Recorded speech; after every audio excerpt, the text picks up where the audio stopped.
यो question class 12 matrices and determinants बाट लिएको यहाँ क्वेशन हेर्न सकिन्छ क्वेशन नंबर 7 मा so that minus a square ab ac ab minus b square bc ac bc c square is equal two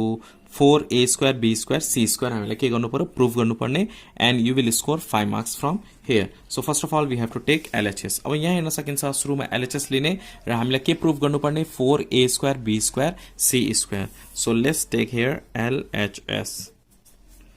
so we can write here minus a square here ab and here ac so again here ab minus b square bc here ac bc minus c square अब हेर्नुस् त यहाँनेरि के यहाँबाट common लिने कलम 1 मा के कमन छ यहाँ a स्क्वायर छ यहाँ पनि a छ यहाँ पनि a छ यहाँ b छ यहाँ पनि b छ यहाँ पनि b छ यहाँ c छ यहाँ पनि c छ यहाँ पनि c छ so we can take common from A, B, C from C1, C2 and C3. Okay. So let's do it. Taking common A from कहाँबाट हामी common लिन लागेका छौं C1 बाट C1 B from B कहाँबाट लिन लागे C2 बाट and C from C कहाँबाट common लिने C3 बाट सो कमन लिइसकेपछि यहाँ के हामी के लेख्छौं ABC लेख्छौं र यहाँ रिमेनिङ के भयो a स्क्वायर मा a कमन आएपछि माइनस a रिमेनिङ भयो यहाँबाट a कमन आयो सो b रिमेनिङ यहाँबाट a कमन आयो सो c रिमेनिङ यहाँबाट a हामीले जिकेको छौं अब यहाँबाट कलम b बाट हामी के निकाल्ने b निकाल्ने taking b common from C2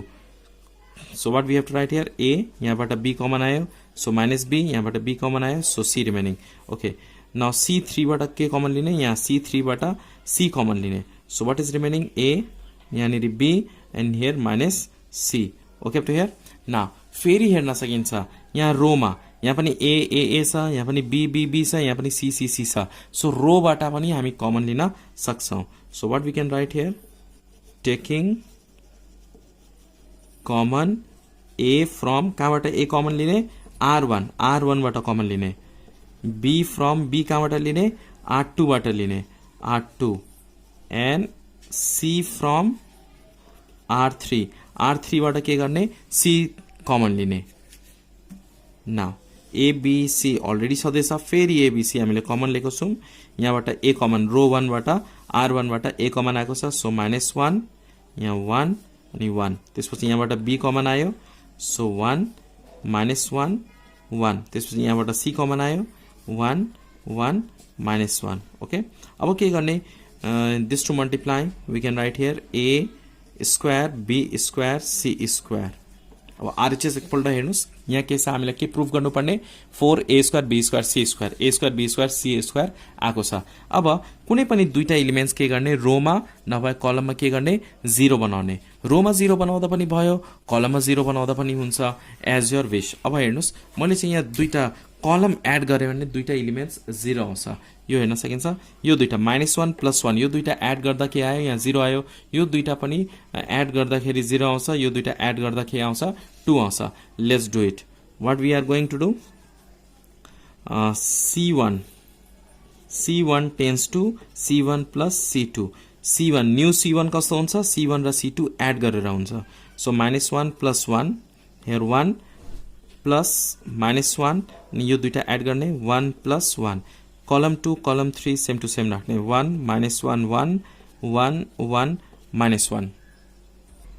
now you can see here यो दुईटा सबट्र्याक्ट गर्दा -1 + 1 भनेको 0 हुन्छ so we can write a square b square c square and here we have to write on 0 1 + -1 -1 भनेको 0 1 + 1 के आयो 2 आयो यहाँ पनि 1 1 -1 1 1 -1 okay up to here now अब दुईटा एलिमेन्ट 0 आएको छ र तपाईलाई प्रोपर्टीज अफ डिटर्मिनेन्ट थाहा छ भने एकदमै सिम्पल हुन्छ सो प्रोपर्टीज ध्यानमा राख्नु होला दुईटा 0 आएको छ भने 2 लिने अब यो पोजिटिभ हुन्छ कि नेगेटिभ हुन्छ सुरुमा पोजिटिभ नेगेटिभ पोजिटिभ यो पोजिटिभ हुन्छ यहाँ के लेख्नु परेन अब 2 को माइनरहरु कुन कुन छ 2 को रो र 2 को कलम नलिने भनेको यो चारवटा एलिमेन्ट्स लिनु पर्छ 1 1 -1 1 के गर्ने यो 2 लिने ओके यो दुईटा एलिमेन्ट 0 छ भने हामी 2 मात्र लिनु पर्छ र 2 को रो र 2 को कलम नलिने, बाँकी यो चारवटा इलिमेन्ट्सहरू लिने र यसको के गर्ने डिटर्मिनेन्ट फाइन्ड आउट गर्ने। So we can write A square B square C square into 2 र यसको determinant 1 into 1 1 minus minus 1 into 1, so minus 1 हुन्छ, माइनस माइनस प्लस लेख्दा पनि भयो। So A square B square C square 2 into 2 1 plus 1 2 2 into 2 के हुन्छ 4, A square B square C square RHS prove. हामीले के प्रुभ गर्नुपर्ने थियो 4a square B square C square. Question number 8 मा क्वेसन हेर्न सकिन्छ 1abc 1bca 1cab is equal to a minus b b minus c minus a। So यो question number 8 र मैले गरेको क्वेसन नम्बर हेर्न सकिन्छ 3 मा सिमिलर टाइप अफ क्वेसन है, सेम सिमिलर होइन, सेम नै क्वेसन हो। 1abc यहाँ पनि हेर्न सकिन्छ 1abc, त्यसपछि 1bca 1bca and 1cab 1cab is equal to this। So question number 3 र क्वेसन नम्बर 8 सिमिलर क्वेसन छ, यो आफै गर्नु होला। ओके मैले अलरेडी अपलोड गरिसकेको छु सल्भ गरेर।